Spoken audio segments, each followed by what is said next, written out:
পিকচারটা যেটা দেখতেছেন এই পিকচারটা এবং এটার ভিতরে অনেক ডিফারেন্স আছে, তাই না?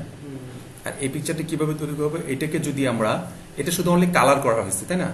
এটাকে যদি মনে করেন যে না বায়ার বলতেছে আমাকে পুরো মেটালটাই আমার সাদা হয়ে যাবে, সাদা বলতে কি, সে যদি বলে যে আমার সিলভার কালার হবে, অথবা সে যদি বলে যে আপনার কি বলে রূপার মতো যে কালারটা আছে এটা রূপালি কালার হবে, কিন্তু আমার এই কালারগুলো ইয়েগুলো উপরের স্টোনগুলো এগুলো আবার এই সেম কালার থাকবে, তখন আপনি কি করবেন? এটা অনেক কটা পদ্ধতিতে করা যায়, এটা মাস্কিং পদ্ধতি আছে, ইরাজিং পদ্ধতি আছে, কিছু না বলে যদি বলেন যদি আপনি এটা রিটাচিং করে দেন, তখন আপনাকে সিম্পলি এটা করে দিলেই না, ঠিক আছে? এটা এবং এটার ভিতরে দেখেন একটা ফার ডিফারেন্স আছে, যথেষ্ট একটা পার্থক্য আছে এটার ভিতরে। জি, তাহলে আমাদের এখন কি করতে হবে, এই পিকচারটাকে কিভাবে কাজটা করা যায় এটার ব্যবস্থা আমি করতেছি, দেখাচ্ছি। তাহলে এই পিকচারটাকে টোটালটাকে কপি করে, ঠিক আছে, আমি আলাদা একটা জায়গায় নিয়ে আসি, তো ইজি জিনিস বুঝতে পারবেন আপনারা। আচ্ছা, এটা আমি আলাদা করে ফেললাম। এখন এই পিকচারটাকে আমরা মানে ইয়ে করবো,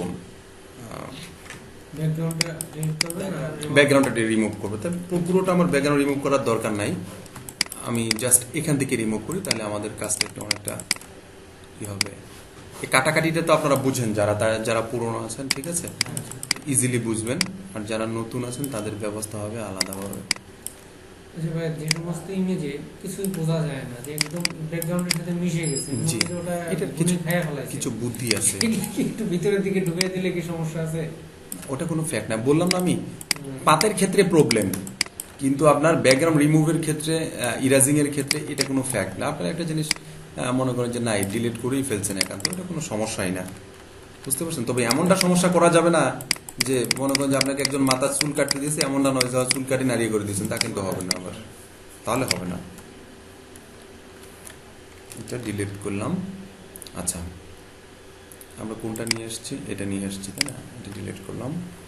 এখন এই পিকচারটাকে, এটাকে কিভাবে আমরা মেনটেন করবো এই জায়গাটাকে, ঠিক আছে? এই জায়গাটা যেটা আছে, এই লেয়ারটা সিলেক্ট থাকা অবস্থায় আমরা কি করব, এইখান থেকে প্রপারলি তাকে লেয়ারটা সিলেক্ট পাবো, তাকে, বুঝতে পেরেছেন? প্রপারলি, একবারে প্রপারলি আমরা তাকে সিলেক্ট করব এখান থেকে, এই শেপ অনুযায়ী, যে শেপটা তার আছে এইদিকে। কোনো প্রোডাক্টের কোনো শেপ নষ্ট করবেন না। নর্মালি আপনি যত ইয়ে করতে পারেন, আপনার সৌন্দর্য বজায় রাখতে যত আপনি ডিলিট করতে পারেন, নো প্রবলেম, কিন্তু মানে কোনো প্রোডাক্ট ডিলিট করে একবারে মানে পার্মানেন্টলি ডিলিট করে আপনি কোনো প্রোডাক্ট কাজ করতে পারবেন না, তাহলে কিন্তু সমস্যা হয়ে যাবে। হ্যাঁ, খাস কাজগুলো আপনাকে নিতে হবে। জি, আমি জাস্ট দেখানোর জন্য, ওটার সৌন্দর্যটা আপাতত নিয়ে যাই এর পাশে আর কি। এটা আমরা নিলাম, ঠিক আছে, সিলেক্ট হলো। এখন এটার উপর রাইট ক্লিক করে মেক সিলেকশন করবো, করার পরে কিবোর্ড থেকে কন্ট্রোল জে দিয়ে শুধু ওই লেয়ারটা আমরা আলাদা করে দিব। শুধু এই লেয়ারটা আলাদা হয়ে গেছে না? আচ্ছা, ঠিক আছে, এখন এটা দেখি। অ্যান্ড ক্যাট্রাল ধরে এটার উপর ক্লিক করব। ক্লিক করার পরে আমরা কি করব, এই গ্রেডিয়েন্ট টুলে চলে যাব। গ্রেডিয়েন্ট টুলে যাওয়ার পরে এখানে ক্লিক করব, ফাঁকা জায়গায় ক্লিক করার পরে এই জায়গাতে ক্লিক করব, এই যে এই বাটনটাতে ক্লিক করার পরে এইখানকার কালারটাকে ধরলাম। এটার মাঝখানে তো মনে আর একটা কালার আছে, তাই না? এইখানে একটা কালার আছে, তাহলে আমরা এখানে একটা ক্লিক করলাম, ক্লিক করে এই কালারটা ধরলাম। তারপরে আবার এখানে একটা কালার আছে, তার মানে এখানে ক্লিক করলাম, এটা ধরলাম, আর এটাতে ক্লিক করে আমরা এটা ধরলাম, তাই না? আমরা এটা ওকে করলাম। তাহলে আমরা এই পাশ থেকে কালারটা মেনটেন করে যাচ্ছিলাম না, বাম পাশ থেকে। তাহলে বাম পাশের যে এই মাথায় ধরে যদি এই মাথায় ছেড়ে দেই, তাহলে দেখেন তো চেঞ্জ হয়ে গেছে না? কিবোর্ড থেকে কন্ট্রোল ডি দেই, পুরোপুরি চেঞ্জ হয়ে গেছে না? সেম পদ্ধতি দেখেন, আগেরটা দেখেন, এটা দেখেন, এটা দেখেন, চেঞ্জ হয়ে গেছে। তো তার কালার যেখানে যেটা ছিল, যে অবস্থা ছিল, সব অবস্থা ওরকমই আছে।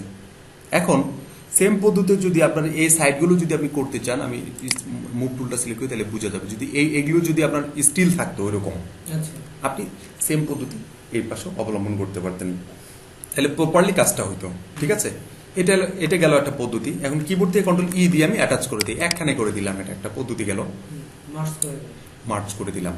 আচ্ছা, এখন বায়ার বলছে আপনাকে আমার পুরো পিকচারটা থাকবে, শুধু স্টোনগুলো বাদ দিয়ে পুরোটাই সাদা কালো থাকবে, শুধু স্টোনটা কালার থাকবে। তখন কি করবেন, কিবোর্ড থেকে কন্ট্রোল জে দিয়ে আপনি একটা কালার একটা বের করে নিয়ে আসবেন, একটা কপি করে নিয়ে আসবেন। ডান পাশে লেয়ারে দেখেন কপি হয়ে গেছে, উপরটাকে আমরা ভিজিবল করে দিয়ে এই নিচেরটাকে ক্লিক করি।